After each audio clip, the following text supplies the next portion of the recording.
The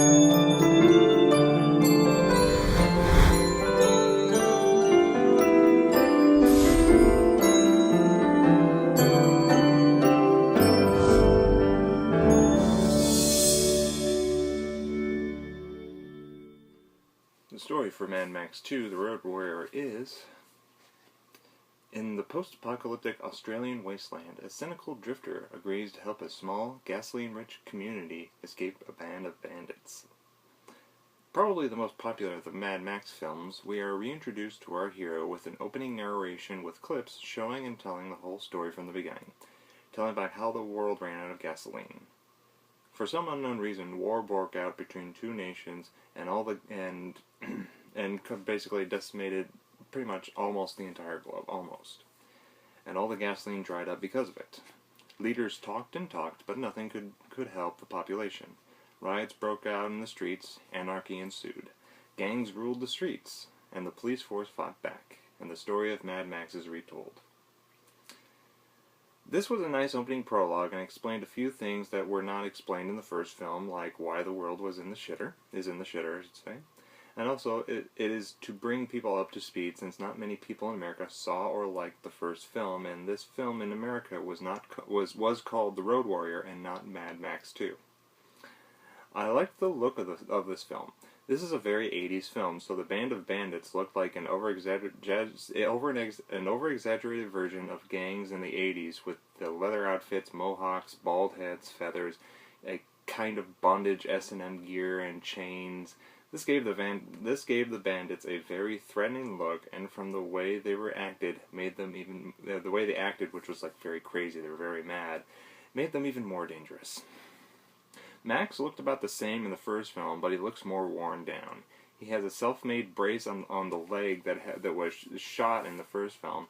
His leather outfit is dusted and torn. His hair has a bit of gray streaks on the sides, and has stubble on his face. He looks like a broken man just trying to survive and perhaps looking for death. The look of the community with the gasoline looked like something you see everywhere now.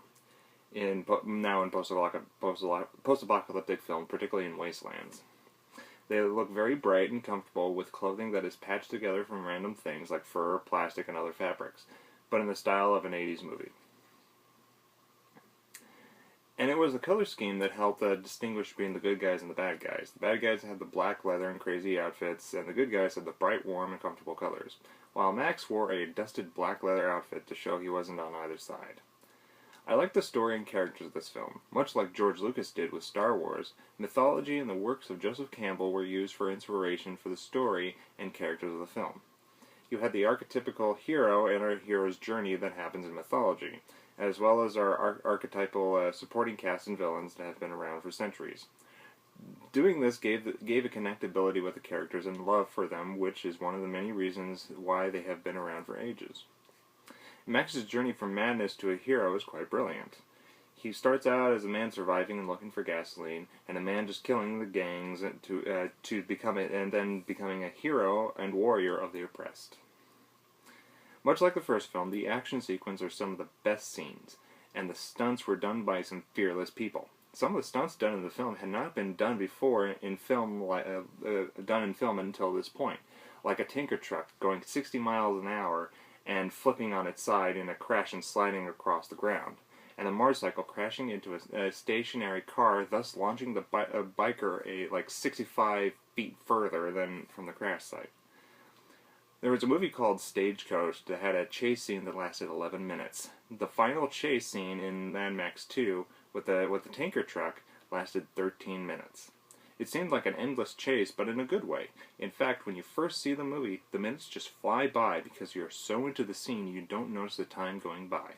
The second time you watch it, time still flies, but you do notice that the scene is longer than you remember. Again, it is a good 13 minutes, and every minute is a spectacular edge-of-your-seat thrill ride. The only bad thing I noticed in this film is the speeding up and reversing of film in a couple of scenes. Like when this feral kid throws a boomerang, they reverse the film to make it look like the boomerang comes back and the kid catches it in his hand. It was just too obvious. And of course, one of the best vehicles in the movie is the gyrocopter. A great bit of machinery, and the pilot is played by Bruce Spence, who many people know today, played the Mouth of Sauron in the extended edition of The Lord of the Rings: The Return of the King. I give this film a good solid 5 stars. Out of the 3 Mad Max movies, this is the best one. I only say 3 now because the video game and the new movies have not come out yet.